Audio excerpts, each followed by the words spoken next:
All right, so here's going to be the proof of the fundamental theorem of calculus. We're going to start with the first one. So what the fundamental theorem of calculus says is if f of x is continuous on a to b, then this integral function that you can create by letting your top value kind of vary, top limit vary, a to x of ft dt, that's going to be continuous on the interval a to b, differentiable on the open interval a to b, and if I take the derivative of big F, I get little f.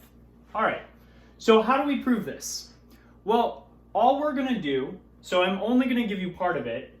What's left is actually just checking that it's going to be continuous at these endpoints. That's an important part of something here. But if I just show you that this function has a derivative and that derivative is equal to little f, so if I show you that big F has a derivative and that's the derivative, then I've shown you that it's differentiable on this thing here. So I can show you this part, and I've also shown you that it's continuous on this open interval, a to b. Remember, if you're differentiable, you're continuous, but only on this open interval. So you'll have to check that it's continuous on the other endpoints. And it kind of makes sense if you're thinking about continuity. The function isn't just going to jump up. It's not going to, it's not going to jump up when you plug in those endpoints there. Okay, so what are we going to do? Well, we have this function, big F of x. This is going to be equal to a to x, f of t, dt. And I want to, take the derivative of f of x. So what I'm going to do is I'm actually going to look at that difference quotient. So remember, you're going to get something like this divided by h, but let's just compute the stuff on top first. So what is this equal to? Well, this is going to be equal to a to x plus h, and this is going to be equal to minus a to x of f of t dt. Well, what I'm going to do is I'm actually going to split this up by one of the properties of integrals. So properties of integrals.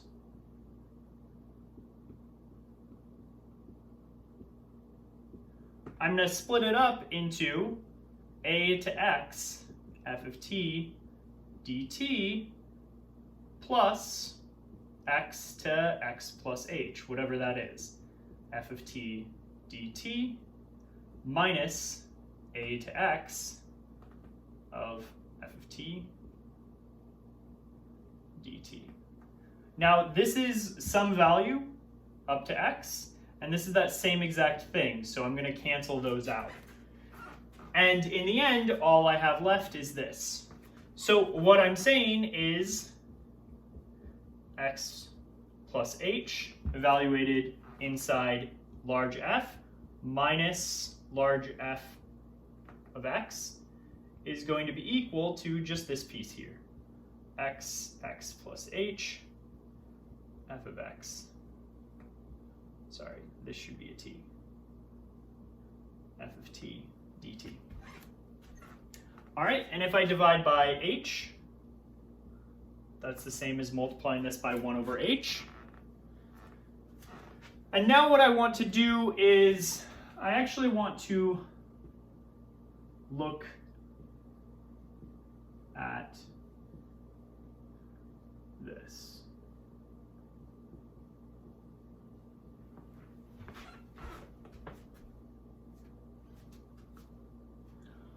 All right, so now what I'm going to do is I'm going to suppose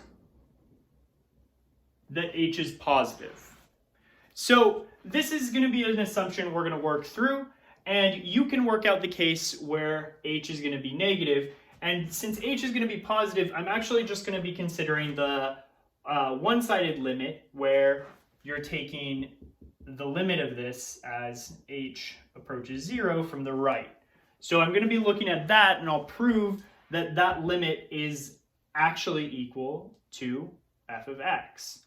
And once we do that, we'll have shown 1/2. The other half is actually very, very much the same. So what do? Okay, what I want to do is I'm going to invoke the extreme value theorem.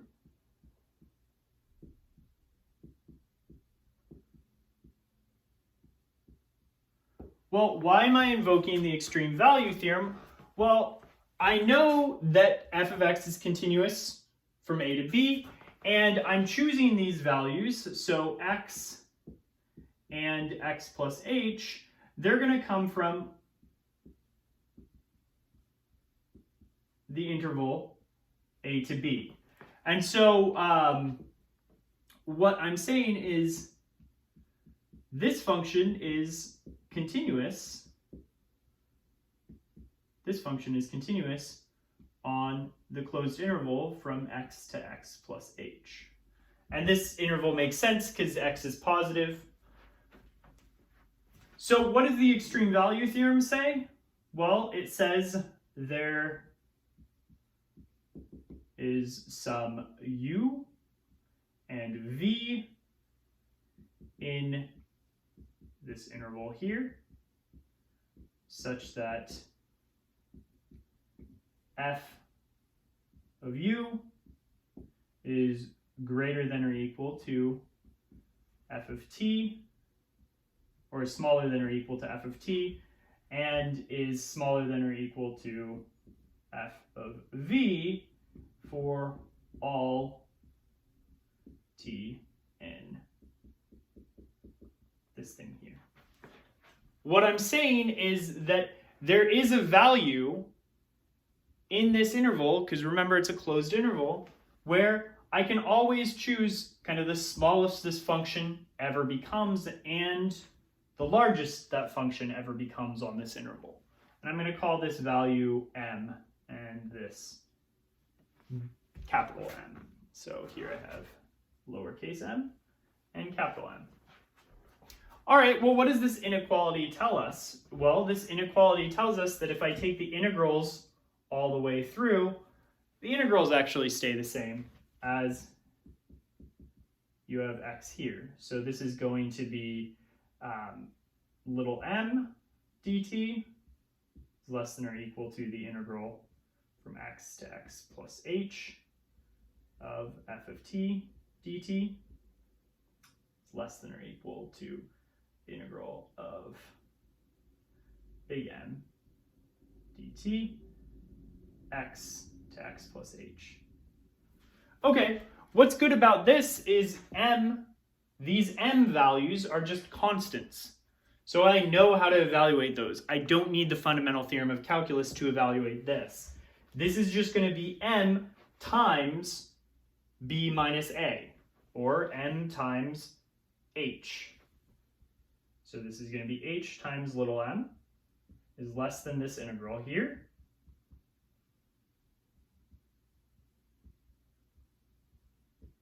And this is going to be h times capital M. All right. So this is good news because what we're going to get is, if we come back here,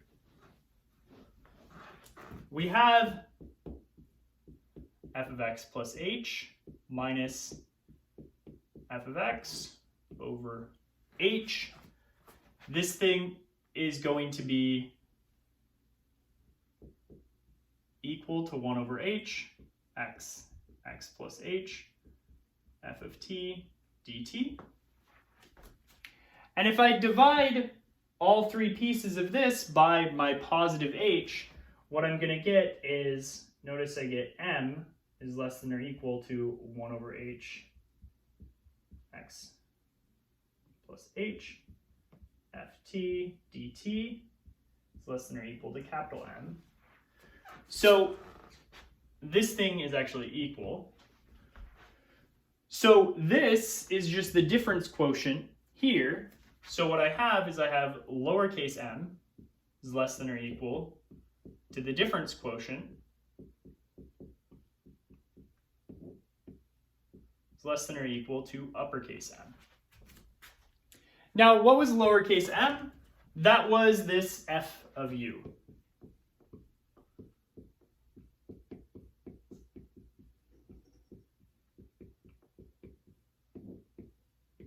And uppercase m was f of v, whatever these values were. And then what I can do here is I'm going to take the limit as h goes to 0 of all three of these pieces. Now, what's happening there is if I take the limit as h approaches 0, and remember it's from the right, of f of u, well, think about it as here we have our closed interval from x to x plus h. So here you have your closed interval. This is x and this is x plus h. And u lives somewhere in between there. Now, if I'm closing this interval and closing this interval, and u is always kind of changing for every h chosen, notice that the u eventually squeezes closer to the x. So what's happening here is this is going to be the same as the limit as u approaches x of f of u. And this is going to be x from the right, because the u is always going to be to the right of x. Maybe it's actually equal to x, but you're still kind of approaching it from that angle. Now, f is a continuous function, so this thing is just going to be equal to, well, if u is approaching x, this is going to be f of x. All right. So that limit is equal to f of x. Now, what do you think is going to happen when we take the limit of f of v as h approaches 0? Well, again, v is somewhere in this interval. And we do the same thing. We close in the interval, and this is going to be the limit as v approaches x from the right of f of v. But f is continuous, so this becomes f of x. All right, so what's happening as the limit h approaches 0 from the right, and the limit h approaches 0 from the right? Both of these go to f of x. So by the squeeze theorem, we know that as h approaches 0 from the right, this difference quotient also has to be equal to f of x. So what's crazy about this is we're using the squeeze theorem. So this is a callback to way, way, way back. We're using the squeeze theorem. And so what the squeeze theorem says is if we take the limit as h approaches 0 from the right of this difference quotient,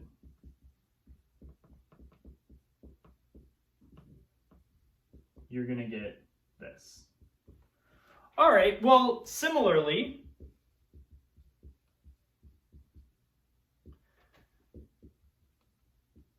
you can go through this computation and find that if you take the limit as h approaches 0 from the left of this difference quotient, well, all you need to do is kind of work with this inequality, find these things that are approaching f of x as h approaches 0 from the right. And this is also going to be equal to little f evaluated at x. Well, what's nice about that is if I have the left and right limits, then I don't need to worry about either side, I can kind of combine them because they go to the same thing. And this shows you that it has a derivative and it's equal to f. So yeah, there's a little bit going on there, but what are the things that we used? We used the extreme value theorem, we used properties of integrals, we used continuity, we used the squeeze theorem. These are all the big hitters in this class kind of coming together to prove the fundamental theorem of calculus. And there's a couple other big ones. Mean value theorem. Well, that's going to show up in a second. So now we're going to prove the second fundamental theorem of calculus, or it's not really the second fundamental theorem of calculus, it's part of the fundamental theorem of calculus, it's just the second part. So this is actually going to be a lot easier to prove than fundamental theorem of calculus 1, because we're going to use that result. So if f is a continuous function on the interval a to b, and f is an antiderivative, so capital F is an antiderivative for little f, then evaluating this definite integral is just the same as taking the difference of capital F evaluated at b and capital F evaluated at a. So what's special about this is it doesn't specify which antiderivative you should use. You can use any one you want. So that's nice because a lot of times you have a specific one in mind. And so what we have to prove is we have to prove that we can use a single chosen antiderivative, kind of an arbitrary one, and this is always going to be equal to that difference there. So what we're going to do is we're going to say, well, if I look at this function here,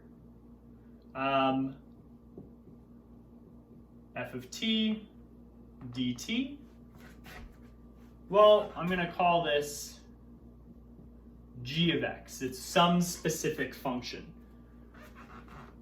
Well, I know that by the fundamental theorem of calculus, it's just going to be an antiderivative for little f, right? This is an antiderivative, and I know that all antiderivatives look like this.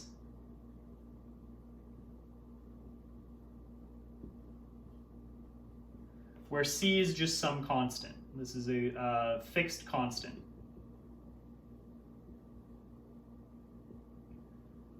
And this comes, again, this step comes from FTC1 and mean value theorem. Or it was a consequence, a corollary of this.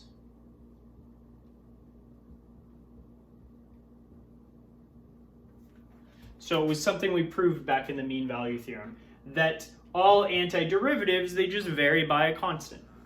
All right, so we're going to use that, and then I'm going to say, well, what happens when I plug in a into my function g? Well, then what I'm going to get is I'm going to get that it's going to be the integral from a to a of ft dt. Well, remember we said if you're not moving over any values, this is just going to be equal to 0. So if you have the two limits the same, that's equal to 0. So this is, again, integral properties.